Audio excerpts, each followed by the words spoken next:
This episode of This Podcast Is Making Me Thirsty is brought to you by H&H Bagels. Hey, welcome to episode 23 of This Podcast Is Making Me Thirsty, the podcast dedicated to Seinfeld. This is a very special guest this episode. We reached out to him. He said yes. Just goes to show you guys out there, if you want to do something, just got to ask. Worst that can happen is they say no or they ignore you, and sometimes they say yes. And this guy was kind enough to say yes and give us some of his time, and I think you really enjoyed this one. Incredible episode. He's the founder of over 20 companies, written over 20 books. He co-owns Stand-Up New York Comedy Club in New York City, performs stand-up, star of the Amazon documentary series Choose Yourself. He's the host of the James Altucher Show podcast. James Altucher, our guest this episode. Thanks for listening. If you enjoy what you hear, please check us out on YouTube as well. Subscribe to the YouTube channel and all that kind of stuff. Follow us on Twitter at ThisThirsty. And if you want to be on the show, if you want to sit in and listen to one of our live Zoom calls, ask us questions about Seinfeld, if you're a Seinfeld fan, pick our brains a little bit. Email us at pretzelspod@protonmail.com, pretzelspod@protonmail.com, or follow us at This Thirsty and DM us, and we'll send you the link to the next Zoom and be on the show. All right. Thanks again. Enjoy. Hey. Sorry about that. No, it's all good. It's actually happening. Wow. I'm excited to be here. My first Seinfeldian podcast. So we are all right. Absolutely thrilled to have you. I can't thank you enough. This is incredible. Let me ask you guys, when, and I know we're recording, so it's okay. So when was the first time you became aware that Seinfeld, the show, was a big, huge deal for you personally? Well, very good question. Go ahead, O'Hara. You take it first. That was the question we were going to ask you. So, James, we're 42, so 10 years younger than you. I would say 1990, 91. My brother introduced it to me when Seinfeld was on Wednesday nights. And he's a little older, so he kind of got into, he saw Seinfeld on Letterman, etc. So I think he dipped his toes in there. But I'd say 90, 91. And we were 12 years old. Yeah, 12 years old. We were best friends then, even before that, actually, and still are. And my brother told me about this show. You should watch it. I watched it, and the rest is history. Season 2 is when I really was like, whoa, this show is different. Because I was a real TV watcher, a lot of the phony, kind of cheesy sitcoms. And then this one came along, and I'm like, this is nothing like all those other shows. This is incredible. And then we just dialed in, and we talk about how in 10th grade biology, we used to talk, like the first 20 minutes of our 10th grade biology class was just Seinfeld all the time. But, man, you're lucky you grew up when you did, because you had like I was raised on basically I feel like the 80s was the worst decade for television. The 70s was phenomenal, by the way. And then the 90s could be all defined by Seinfeld and maybe the Larry Sanders Show on HBO. Like HBO was starting to blossom in the mid to late 90s. And then I feel, it's almost worthy of a whole other thing, but 2004 to 2015 was like a golden age of where series had arcs in them. Seasons, an entire season would be a story. It would be the arc of the season, which back in the Seinfeld times, I think Seinfeld was the best and changed television, like you guys said, and there's so many ways in which they were a leader in the genre. And then the next kind of generation after that was really tying together every episode of a season so that the episodes themselves had meaning within the season. Yeah. And Seinfeld did that in one season when they had the pilot in season 4. But just back to when you got into it. So you were about... You're right. That was the most brilliant season ever. I remember watching that with my friends, and I couldn't believe what I was watching. Like, that was the first meta moment in television, and I was watching it. I couldn't believe it. Yeah, the show. All right, so James, when did you become the fan? Tell us. So you were like 21, I'd say, when it launched in '89. Yeah, so I would say it was a couple years later. I wasn't aware of Seinfeld the comedian at that time. Although I had been following comedians, like it's almost weird to say this now, but I had seen like Bill Cosby live at Radio City Music Hall. I would go to George whenever it was somebody big like George Carlin, Bill Cosby. Whenever they were in, I'd go make it a point to see them. But I wasn't really aware of Seinfeld the comedian until Seinfeld the show. And I remember this friend of my closest friend at the time was like, you have to watch this show. There's this guy on there who's like obsessed with jackets, and he always wants like a new jacket, and he runs into his neighbor's apartment, and they're all friends, but they all like have this weird relationship with each other, and there's this really beautiful woman. I know your taste. You're going to really like this woman, Elaine, and the main character is really funny. And I'm like, it sounds a bit weird, but all right, I'll watch it. And then after that, it was game over. I was obsessed forever. Are you originally from New York? Because the show is always the To New York or whatever. I know you're there now. Did you grow up there or no in New York City? I was born in New York. You have it in your blood, yeah. Yeah, so I'm fourth generation born in New York, and I grew up living around, like I grew up in New Jersey mostly, okay. But I lived for some years in New York, but then I grew up in New Jersey. But all my family was in the city, so I was every weekend we'd go into Manhattan and just spend the weekend or hang out, or then during the week I'd skip school, go into the city. And then when I was an adult and finished school, my first adult job was in New York City, and I've been there ever since. Got it. Yeah, James, I'm a Jersey guy now too. So Jersey, New York. They mentioned the Palisades in the show, so you're good. Yeah. I can't drive anymore because I got caught speeding on the Palisades. It's another story.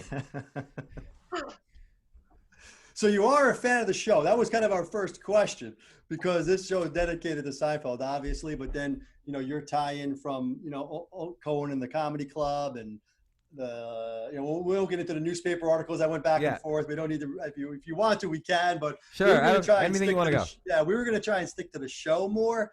But it sounds like you are a fan, which is awesome. I wasn't even sure. I know you're reading his book right now. You mentioned anything from the book that sticks out? Yeah, and it's actually related to – I've been thinking a lot about this. Like, it's related to the show. It's related to the documentary Comedian. It's related to the special I'm telling you for the last time. Like, there's this thread throughout – and it's also related to comedians and cars getting coffee. There's this thread that goes through all of these – let's call them the most creative projects of his life, which is that he doesn't just love being a good comedian. He loves being a good, I don't want to say analyst. It sounds too technical. He loves comedy so much that he really wants to talk about and explain and perform the dynamics of creating good comedy. So what is the TV show Seinfeld about? It's about a comedian and how he comes up with his mundane or his observations about mundane everyday things. It's a comedy about comedy. And it was the first one really like that.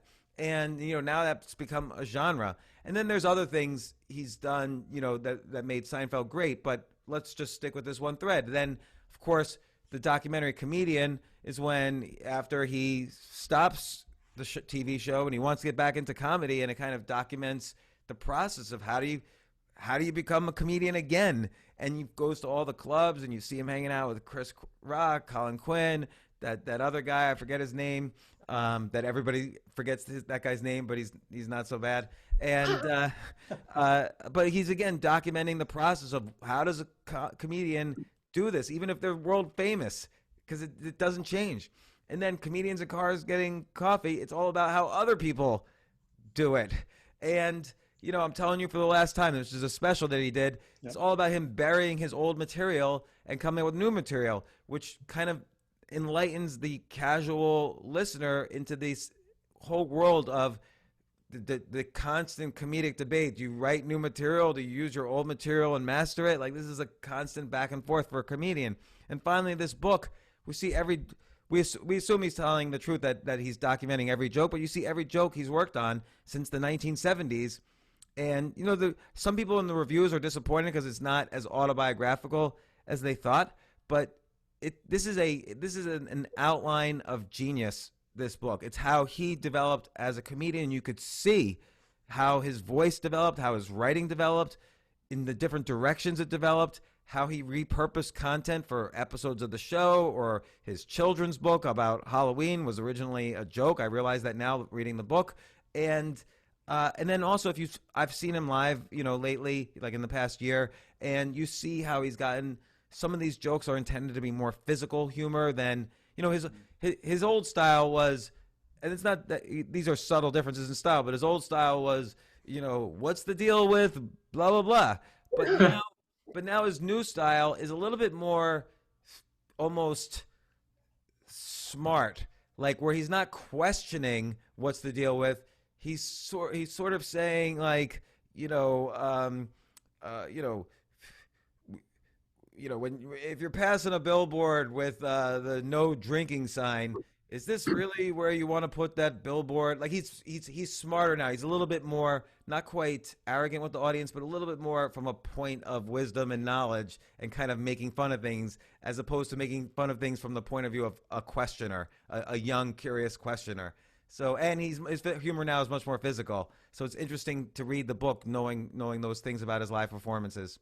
Anyway, that was a long answer. No, that was really insightful, and I actually agree with a lot of what you said. It was it's fascinating that there's this one thread, and I didn't think about it until after I finished reading the book. There's this one thread through all those things. Did I mention with comedians in cars how it's about how other comedians get their material? And it's all because of his love for comedy, not just his love for his own performance and his skills and his success, but love for all of comedy.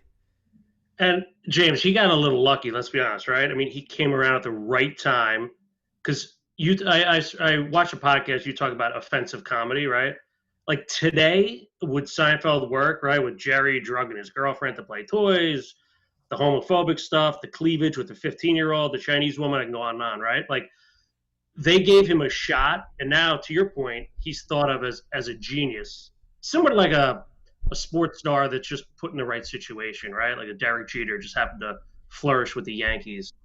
I'm just curious, like, do you think this show could be made today? Is it a generational thing? Is it just a 42 to 52-year-old that's really leaned in? Or when this gets put on Netflix next year, will we see a whole new love for it from the younger generation? Yeah, that's an interesting question. You're right. So it's coming on Netflix soon. And I'll tell you, like, when Friends came on Netflix, my kids, I have 5 kids, ages 18 to 21, all of them, no matter where they were in the world, and they were at different spots in the world, they all loved Friends. And you know what? You know what the 2 most popular shows on Netflix was? And I'm going to say 1 year ago or 2 years ago. It was the 2 most popular shows were Friends and The Office, not Stranger Things, not House of Cards. It was like these classic 90s and 00s sitcoms. Friends from the 90s, The Office basically from the 00s. And will Seinfeld have the same effect? I don't know. I mean, I think the humor is better than Friends, but I think people will want to see themselves in the Friends characters a little bit more. But, it's hard to say. That said, there's a lot of things in the question, right? So technically, the way television networks work now, if you just have a couple of bad episodes on broadcast TV, your show is going to be canceled. So in that sense, Seinfeld didn't really find its voice until the second season. The first season was a completely, I don't want to say completely different show, but it was a different show. It was really finding its voice. So let's just assume that they had a 2 or 3 season order, so you couldn't have knocked them off in the second or even the third season. Would it then have succeeded? Would it then succeed if it happens now? I think it would, because there's other innovations in Seinfeld other than the comedy, but the comedy itself is still relatable. That's why I was noticing in the book, some of the jokes from the 70s, he still uses in his live performance, and people still laugh, not realizing they're jokes from the 70s. So the humor is relatable because every comedian has got their special mutant power. So Jon Stewart has this uncanny ability to look at the news and find out what's really unusual in today's news. Louis C.K. has this very unique mutant power to look at high stakes events, like whether it's having children or issues like abortion and climate change or other things, and finding the unusual in them. The Bible, he'll find the unusual in them. And Seinfeld, his mutant power is looking at boarding a plane and finding the unusual in it, or sharpening a pencil and finding the unusual in it, or go trick or treating and finding the unusual in it. So he's the master at looking at the mundane and finding what's unusual and turning that into humor. And his jokes are perfectly crafted with setup, punchline, a little bit of acting out, a little bit of a voice, some physical humor, maybe a tiny bit of absurdity. And he's also a master of wordplay. So if a word has like 3 different meanings, you could be sure he is going to use every one of those meanings in a joke. So, I think his humor is still relevant and relatable. It's not as risque, but it never was. And there was always risque humor back then in the 80s. I mean, this is after Richard Pryor and George Carlin. So, and it's around the time of like Bill Hicks and other guys. So I think his humor always has a role. And you see comedians now who have Seinfeldian type of humor, like Mark Norman's a great joke writer, Gary Goldman's a great joke writer.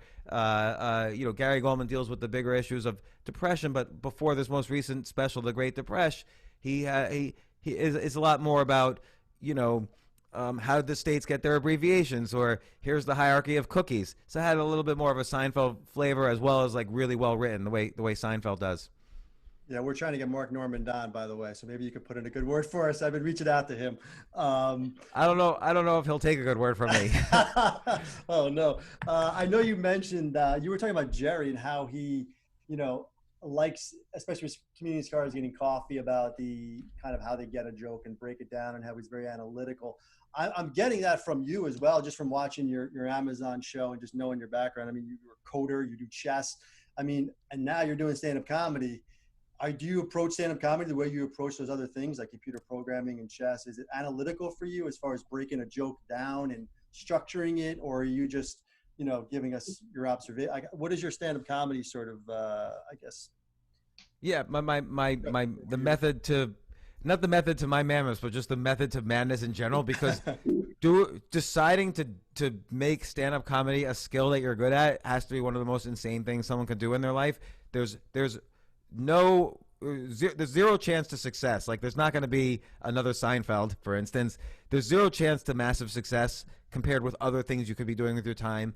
And there's a lot of frustration because sometimes you do well, but you don't really know for sure. Like, usually but sometimes you're like, did I do well? Were people laughing? What happened? And then sometimes you don't feel so good about how you did, and you feel physically ill. So you're taking on an endeavor where thousands of times you're going to feel physically ill in the process, and it's really hard. You've got to perform, between 5 and 10 times a week or more, which is, now it's a little harder right now post-pandemic with still some lockdowns happening, but I'm trying to do it. I'm still trying to do at least 5 times a week or more. And so to answer your question, yes, I break down everything I watch, and I study all the comedians just religiously. Like, I watch every special I can.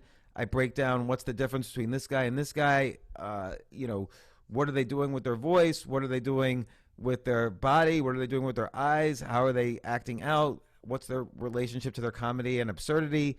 How do they structure a joke? What do they do when a joke goes off the rails and they're kind of in the crowd? What are they doing on the stage? Like, it's fascinating to watch Chris Rock as an example. Chris Rock, very written. His jokes are precisely word by word written. And why does he move like this cheetah back and forth on the stage?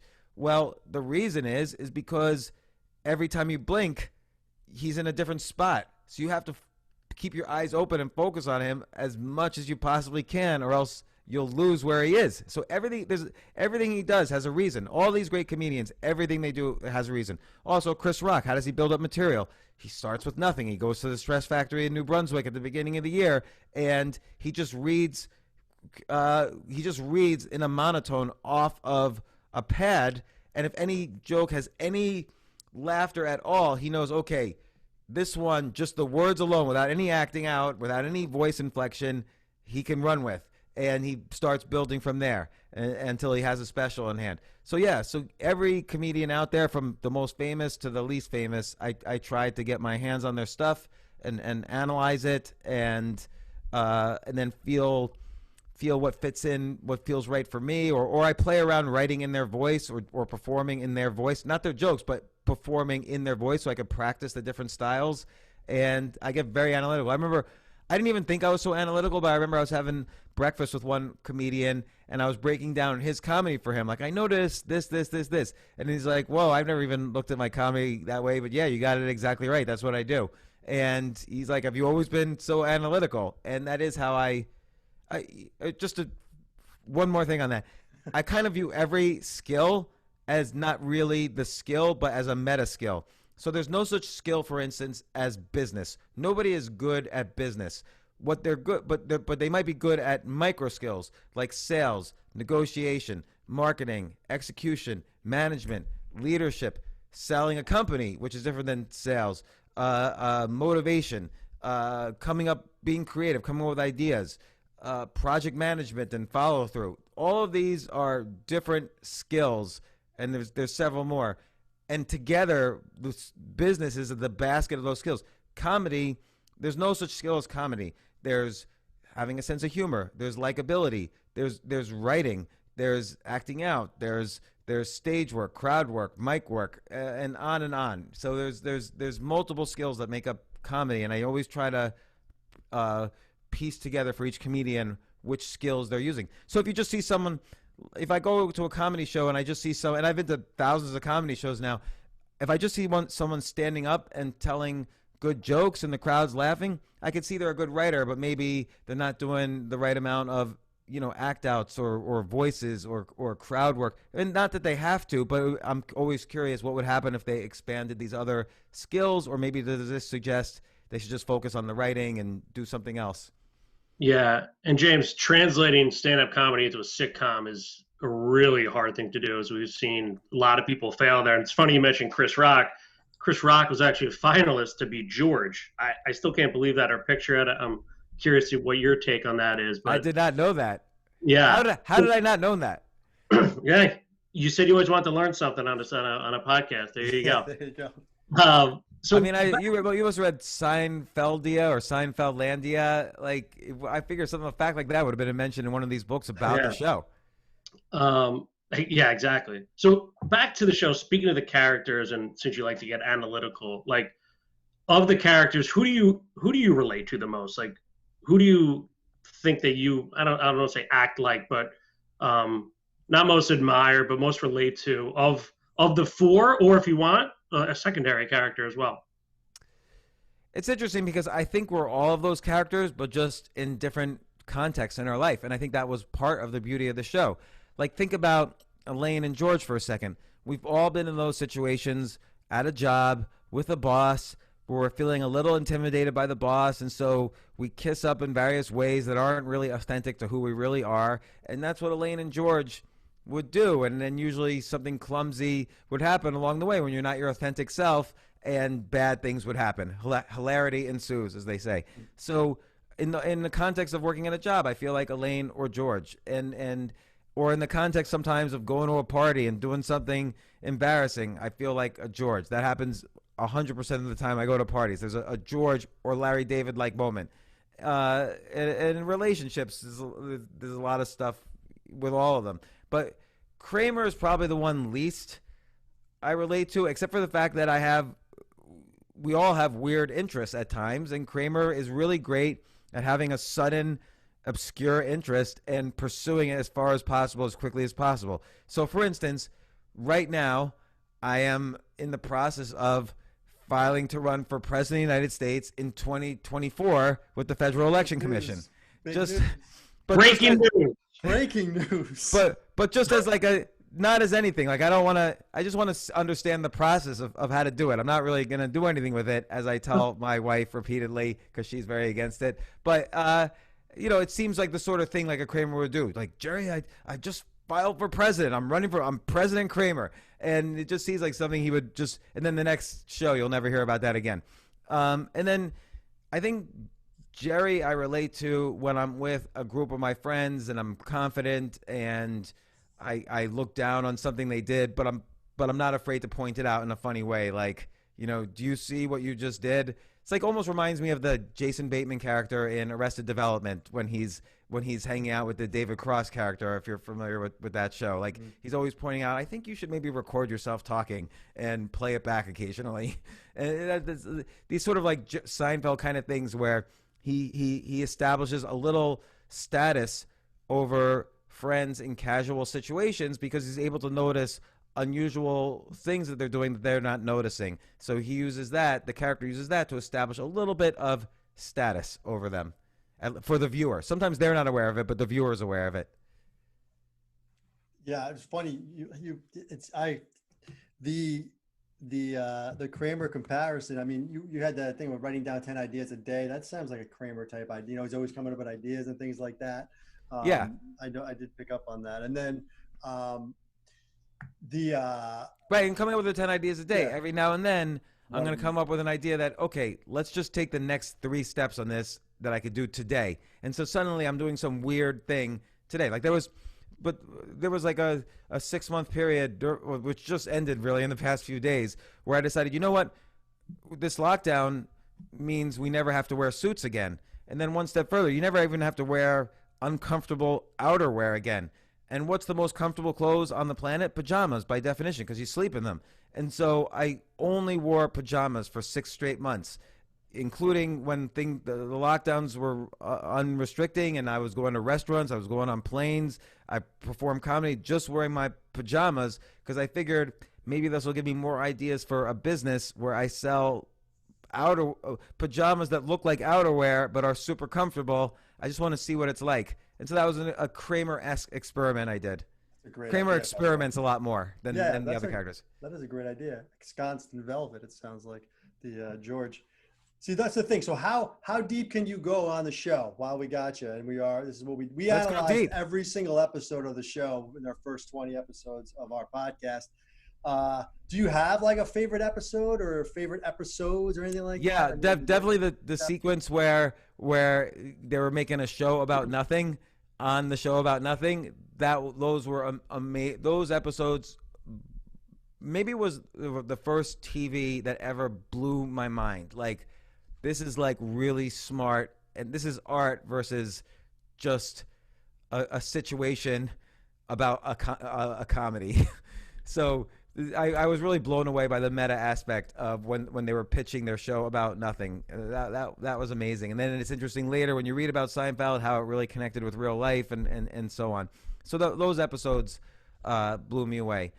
I would say that. What about you guys? What are your favorites? So that was season 4. Season 4. Yeah, our top 5. Tony, want to pull them up, but yeah, I got it. I would say that, like, I feel like, and we're fans. Let me preface that before I go here, but we are also critical as well. So I think seasons 2 through 5 in my mind are, like Mount Rushmore, but seasons 7 a little bit and 8 and 9, some of it could be unwatchable. So I am critical of the decline of George and Elaine as characters. We feel like Jerry and Kramer remain consistent throughout the whole run. So yeah, we have fun with the bottom 5 as well versus our top 5, but our top 5 are pretty consistent. Yeah, our top 5 is like the phone message where George has to switch the tape recorder message before she gets it. The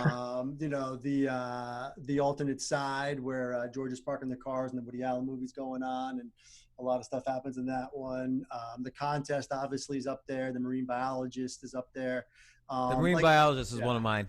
Yeah, I mean, it ends so well. I mean, that's the thing. That's what Ahar just said. I mean, 2 through 5 for us is everything, because everything, it's just so well written, and the characters are who they are. And then the characters take a turn in 8 and 9 where George just becomes yelling all the time. Elaine is a little bit more, high in herself, to lack of a better term. It just becomes not what the show was. It's almost 2 different shows. So some people like the other stuff better, the absurd. It gets really absurd towards the end. The beginning was more rooted in just them talking all the time. Like The Hamptons is a great episode. The Opposite's one of the best of all time, where George does the opposite, and that's one. Yeah, and then there's also the which season was the Bizarro show? You know, where everybody, where Elaine met, you know, a Jerry, George, Kramer opposites. I think that was season 8, which I'm critical of. But I do give credit. That show is creative. So that show is creative. I agree. That is one of the standouts from season 8. Season 8, yeah, season 8. So it's fair to say you guys are Larry David fans, because Larry David was, you know, he basically was the showrunner for the seasons you like, and then Jerry Seinfeld was more the showrunner for the later seasons, and a lot of credit. I mean, people give Larry David weird kinds of credit, like, oh, Larry David was really the guy and this and that, but people miss also the nuances of what Larry David did for the show. And I'm curious what you think of this. I think what the biggest thing Larry David did for the show, among many, and there's a lot of things, the biggest thing he did for the show, and this was innovative in television, was he didn't want any of the main characters to just be sitting around doing nothing, and he didn't want them to feel bad. So he made sure in every single episode, every character had a main storyline, a main through line, and that all the storylines would hook up at the end. So this had never been done before on television with all the main characters. Like on I Love Lucy, Lucy has the main line. Sometimes Ricky has a main line. Rarely, you know, Vivian Vance or Ethel, and rarely Fred. So if Larry David had written I Love Lucy, they all would have had main through lines. Like we would have seen Fred having a problem at work, Ethel having a problem hiding something from Lucy, and on, and then they would all meet up at the end. But Larry David's the first to really do that, and I think as a leader, people don't think of him as a leader because they see his character on Curb Your Enthusiasm, but I think he's the best leader as a showrunner. You hit the nail on the head. I'm glad you knew that. I mean, that's something he said in interviews, I think. I'm sure you must have. That's maybe where you heard him say that. Or maybe you just watched the show and figured it out. But he definitely made a point to say he felt bad because the actors all wanted something, so he made sure to write them all, like you just said exactly. And my biggest thing with him, and I think it's his line, he's used it. Jerry probably obviously had something to do with it, but really just the show in general, is the no hugging rule and the no relationship humor rule. And so, you know, you brought up like The Office and Friends before as like, you know, popular shows with the younger people now. Those are all simple. I mean, I just watched some episode of The Office the other day, and all of a sudden, boom, we're going to switch to these two, whatever their names are, the two that are always in love and they're going back and forth and they're always crying. That never happens in Seinfeld, and that's why it's the best show. It's always just funny. There's no other stuff. They don't need to have, does Rachel and Ross get together? They don't need that. They just go with the funny. And that's why, and he stuck to those guns of no hugging, you know, no crying, no relationship humor. It's just these four people and what the heck happens to them. And that's it. We're not going to fall into this trap of like, we're going to give a hook at the end of the season. Will they get together? Do they love each other? Back and forth. It's like, it's just, I don't know. That's the big thing I take away with it. I agree. Like the no hugging rule is great. And I used to think about this when kind of the next wave of shows came out, like Beverly Hills 90210 and Melrose Place, which were kind of the more, as I was getting older, the more soap opera-ish. They were, you know, Melrose Place was like starting to be my age. Like, oh, is this what my life's going to be like? And, you know, and there was always like a very special Thanksgiving episode for both of them where like deep lessons would be like a lot of hugging would happen. And all the shows, just a minimal amount of hugging, you know, regular amount of hugging would happen.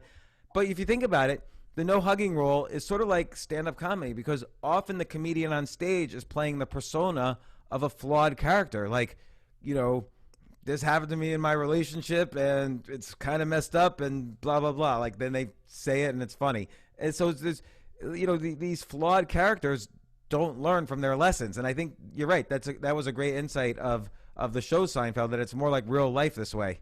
With the no hugging. And then, you know, another thing Larry David did that I think is underappreciated is that every year he would basically, you know, it was very focused on initially on these crazy New York moments that Larry David had experienced. But there's only so many things you experience in life. So every year he would more or less fire almost all the writers and bring in a new slate of writers from New York to have their own New York experiences. So like I talked to Fred Stoller about this, who was a writer on one season, and you know, he did his season, he shared his New York experiences, and then he was gone, and then there was the next set of writers, and some of those writers survived into Curb Your Enthusiasm. But it's interesting. I think he is interesting. Someone should write a book like The Leadership Techniques of Larry David. Like it's a good article or book.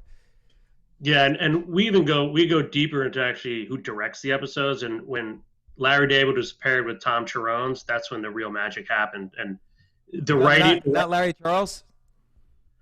Larry Charles wrote with him, was more writer versus director and producer, but Chirones was like the director who made that cohesion happen. And it's funny, you just brought up the Melrose Place.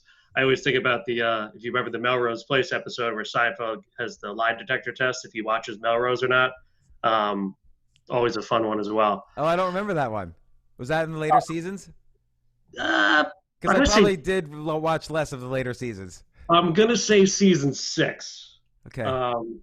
But it's real funny, and to your point, they all get together at the end in Jerry's apartment and are watching Melrose Place. It's pretty funny. Season 6, you're right, O'Hara, the beard. Cool. Jane, just how are we doing on time? How much longer do we got? This is incredible. I'm good. Hold on, let me just see. Yeah, I'm good for as long as you want to go. This is my favorite topic. Good. So it's funny. I know you're a chess master, and I found a Jerry quote. Marriage is like a game of chess, except the board is flowing water, the pieces are made of smoke, and no move will have any effect on the outcome. And it's funny, chess plays a little part in Seinfeld. I'm just curious, do you remember any of the chess scenes from Seinfeld, and do you have a favorite? Oh gosh, was there some scene? I'm trying to remember now. To be honest, off the top of my head, I can't. But something vague about maybe when George was and his fiance's dad or something. But I'm just making it up. I don't know. There's one scene where go ahead, O'Hara. Yeah, George was actually interviewing someone for Susan's scholarship, and he said he was the president of his chess club. And he asked them, who his favorite chess player is, and he just made up an answer. It was pretty funny. And then there's the famous the penis versus the brain chess match. Yeah. So those are always a little chess into Seinfeld as well. So I thought you'd appreciate that. But by the way, that joke he made about chess, right? Obviously, it's brilliant, and the metaphor is apt, but that's also a real great skill of his, and a great skill of most comedians, which is to take two things that have nothing to do with each other and connect the dots in some weird way, which is what he just did there. And so again, that's a sign of a good comedy writer is to take these completely unconnected things and find an absurd sort of fit between them. You mentioned you were talking to there's a Fred Stoller, right? He wrote on the show. Is there any other you could share with us? Maybe any other people that because a lot of comedians were on the show. Even before they were big, let's say, or even after they got big, whether a writer or actor. And I know you're you are in the comedy world in New York City. I mean, I'm sure you crossed paths with a lot of these guys. Yeah. I've had on one that you just told. I didn't realize that about him. Yeah. And I had on, I've had on Carol Leifer, who's right. Was involved in both Seinfeld and Curb. And I've had on Jeff Green, Jeff Garland, who's Jeff Green in Curb Your Enthusiasm, and Susie Essman, who's Susie in Curb Your Enthusiasm, Fred Stoller. I've probably had on others on the show that I don't even really remember or know, because I mean, like you said, a lot of people have been on the show. Right. Like it's sort of funny. But I mean, I was actually really interested in Curb Your Enthusiasm, and I think that's why I know the Larry David stuff is because that to me is like one of the most brilliant sitcoms ever. I mean, so is Seinfeld, but Curb, I feel. You rank Curb over Seinfeld? It's hard to say. Like, do you count, Roger Federer as a better tennis player than Arthur Ashe? Certainly, if they were playing today, let's say they were both at their peaks today, then Roger Federer would destroy Arthur Ashe. But because it was a different game, and it was a different approach to the game. So it's the same thing with television. Like Seinfeld couldn't do what Curb Your Enthusiasm does, just like I Love Lucy couldn't do what Seinfeld did. So it's just a different game. I don't know whether I would. I personally enjoy Curb Your Enthusiasm better, just like Roger Federer would destroy Arthur Ashe right now. But that doesn't. You have to figure out how you're defining what's better or not. Yeah, because we get asked that a lot about Curb and Seinfeld, and I've thought about it. The thing that I think what Curb does, because Curb isn't scripted, right? There's no dialogue written, Right. so they're taking a huge risk, right? That's like probably the biggest risk you can take is just to start talking, and hopefully something comes out that's funny and gets the story moving and gets a laugh. Whereas you're writing it, Jerry and Larry sit there with the writers, and they can write every word to make sure it gets a laugh. And the writing is so good. So, like you said, compare the two is so hard because when Curb is not better to me because it misses sometimes because it's not written. So the story's better, the premise is better. Let's say from a comedy standpoint, right? The setup is better, the premise is better, but the punchline might not hit because you're relying on someone to ad-lib the punchline, right? Right, and I think. Also, Curb is in that golden age we were talking about earlier, where there was arcs to every season. Like there was the season about doing a Seinfeld reunion, for instance. The whole season's about that, and he's trying to get Cheryl back. But it's almost like comparing apples and oranges. So it's hard to say. I'd say Seinfeld was more pure sitcom style back then, and for what it did, it was definitely the best. Curb has so many interesting. Like it's interesting you say it was a huge risk to do what he did. I think with any great idea, the idea seems like a risk, but then the rest of the execution is on reducing the risk. So, for instance, how do you reduce the risk for Curb? Let's say you have this idea. I'm going to make an outline, and then everybody's going to improv. Well, how do you reduce the risk? Let's just hire improv specialists, people who came out of Second City or the Groundlings or Upright Citizens Brigade. Let's hire the best improv people in the world, throw them in these scenes, and we've reduced risk because we know that they're the best improv players in the world. And so I think with every risk like that, what makes something great, what makes Larry David great, is how he reduces the risk rather than the initial idea. So Seinfeld, a show with no hugging, what the way they were able to reduce the risk of that, because that was innovative, was to have Larry David writing the scripts. So he had a funny way of not, he'll go right. He has some classic jokes, like he'll get on stage and say, what's the deal with Hitler and magicians? And it's like such an absurd thing that it's very easy to take personally, if you're the type of person to get triggered like that. And yet, he was good at kind of immersing himself in those situations and then digging out of them. That's how he reduced the risk of no hugging, is that he knew how to dig himself out of these awkward, weird situations. Yeah, I mean, so it's interesting, all the different ways. How do you reduce the risk where you're going to give every character in Seinfeld a storyline? Well, Elaine and Kramer and George and Jerry were all equally great actors, or equally great comedic actors at the very least. So you didn't really have any risk throwing a storyline to one of them. Yeah, listen, those two shows will always be compared, but I think to your point, those four were incredible actors, and Larry David it's Larry David, and then there's a bunch of secondary characters, right? And the secondary characters are incredible in Seinfeld too, right? The Costanzas, Bookman. I'm just curious, are there any favorite secondary characters? I mean, that's what we love about the show. It's kind of whether it's a Newman, the Costanzas. You make a great point that we remember the secondary characters almost in this mythological way, like the soup Nazi or Newman. Newman. Jerry. Like you remember these things about them that I don't remember. There's one secondary character in Friends, right? Is the guy who was worked at the cafe downstairs, but I can't remember any specific thing about him. And even the secondary characters in The Office, like the future bosses, even though they were like James Spader and other, well-known people, you don't really remember that much about them. Whereas the secondary characters in Seinfeld are almost mythological, even more so than in Curb. Like, the sexy lady who works at the laundromat, it's a famous actress, I forget her name now.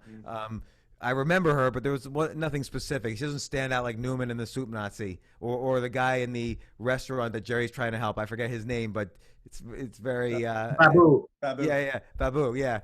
So, just thinking about it makes you laugh. But I don't know if I had a favorite though. And then there's the guy, the other comedian, the bad comedian, Jerry Gold. I don't Bang. really. Yeah. Nobody stands out as my favorite though.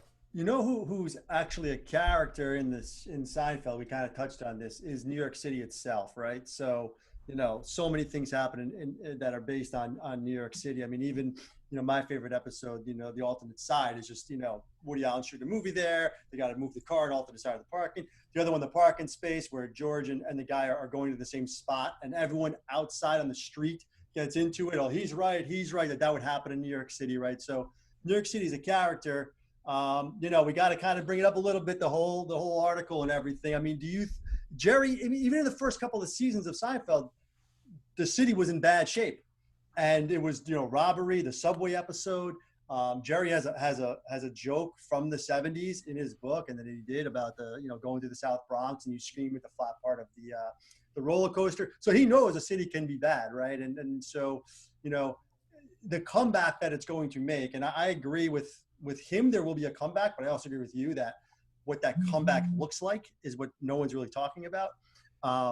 So I'm just curious, like what the comeback looks like to you in your world of, owning the comedy club and dealing with comics and live performances and shooting television shows in the city. Like what is the comeback going to look like? Because it will come back, but it's not going to come back the way it was, right? It's going to be different. So what is that? How do you foresee it in some way, maybe? Well, guys, I've just run out of time, so this is great. You can skip that if you want. It's a good question because this was the problem I had writing that article, which is that, by the way, I was in New York the entire time, the whole lockdown, everything. The protests. I mean, the protests are still ongoing, but at least the initial part of that. And so I kept seeing more and more. And I'm an optimistic guy. I think one of the things that disturbed a lot of my friends about my article, and which kind of set the initial spread of the article, was that this is almost the first time I had written something like this without seeing a light at the end of the tunnel, without being optimistic somehow and giving hope. But I was looking at all these things. Like every day I'd take a walk in another store that wasn't boarded up anymore. It was for lease. Another restaurant, another store. Or, just I was trying to just pick up things here and there that seemed not just mildly off, but very off, where even if the lockdown had stopped right then, what does the future look like 1 year, 2 years, 5 years out? And then I would talk to people like city officials or, congressmen or even federal administration officials. I talked to so many people, and I'm like, well, what do you think of this? And then I would give them, all these pizza restaurants are out of business on my block, for instance. And they said, well, less competition then, so restaurant owners are going to want to come in. And I'm like, that's not how the restaurant business works. Like who is going to wake up today and say, finally, my dream of starting a pizza restaurant in New York, I could do it today because every other pizza restaurant just went out of business. Like business people don't think like that. And the great thing about, I'm diving for a second into the restaurant industry, but the great thing about the restaurant industry is that you want competition. There are streets like Restaurant Row, 47th Street or 48th Street on the west side, that is all restaurants because you want to go to a restaurant area and then you pick which restaurant you're going to go to. That's how consumers behave. So if there's no competition, people won't go out anymore. They won't know where to go. And and I don't think Jerry understands the bridge and tunnel and the efficiencies companies are having from remote, which you touch on. So that's another thing. Right. And so then, so I started seeing all these things, like all the office buildings were not, even though they were open suddenly at the end of the lockdowns, nobody was going back to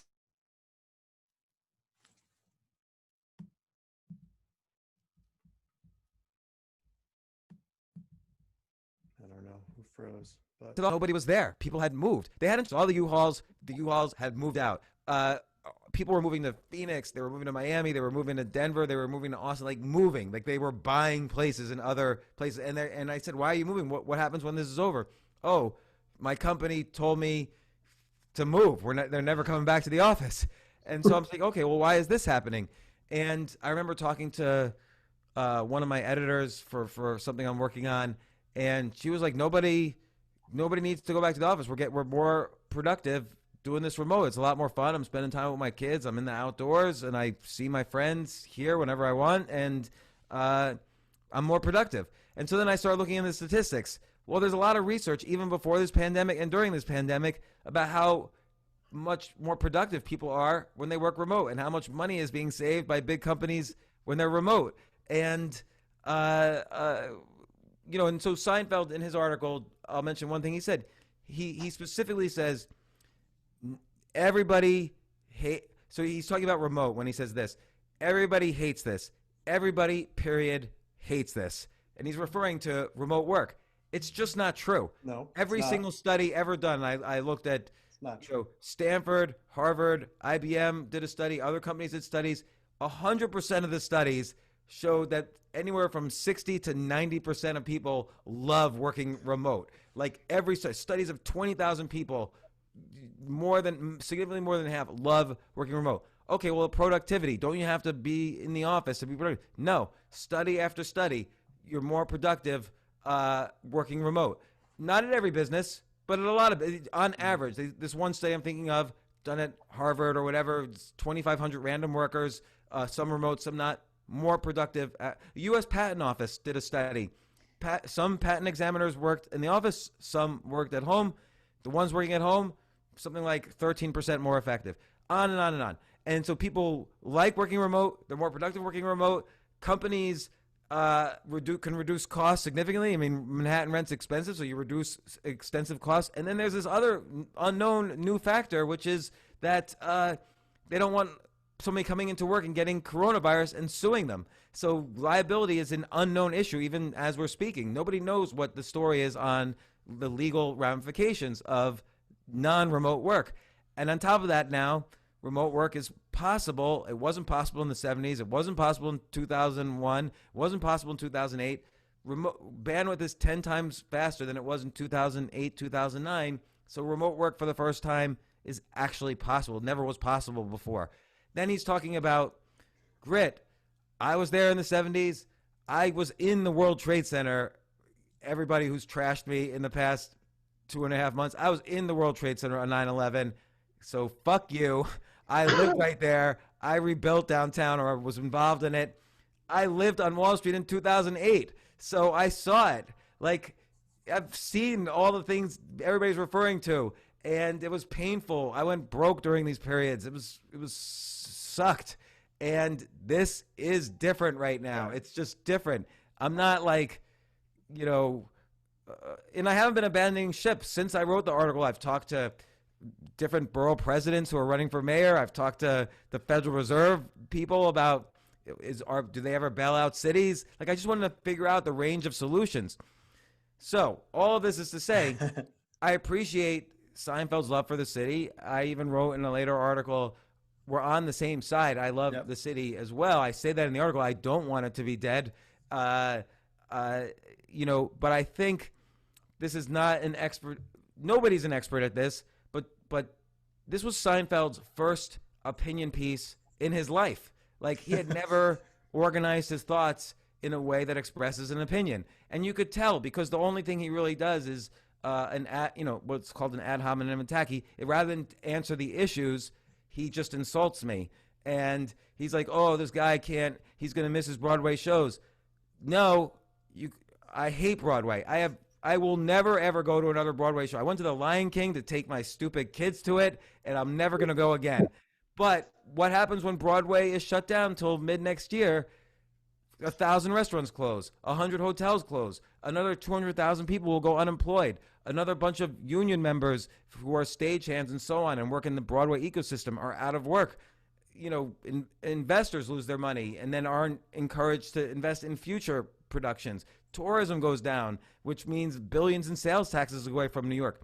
New York City has to have a way to pay for teachers, garbage collectors, EMT workers, healthcare workers, police, transit workers. New York City has to generate money from someplace, and if the top wealthy people leave, which 1,000 people a week now are leaving, and if all if 80,000 restaurants and stores go out of business and tourism drops by half, how are you going to have the money to pay for these things? Which then continues the cycle of, okay, New York City is less habitable and fewer businesses move there, and on and on and on. It becomes this death cycle.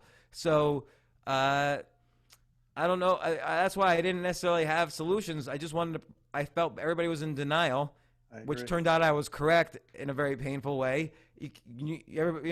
People like Jerry were saying, hey, grit, New York always survives. Everybody should have grit. Well, grit doesn't fill a $100 billion hole. That's the problem. Yeah. And then people say, well, in 10 years it'll come back. 10 years is a really long time to the garbage collector who just got fired yesterday. Like 10 years, who's predicting 10 years from now? How can you predict 10 years on anything? So no one has a solution. Everyone just says, oh, it's going to magically come back maybe in 10 years, which is like in this impossible far-off future.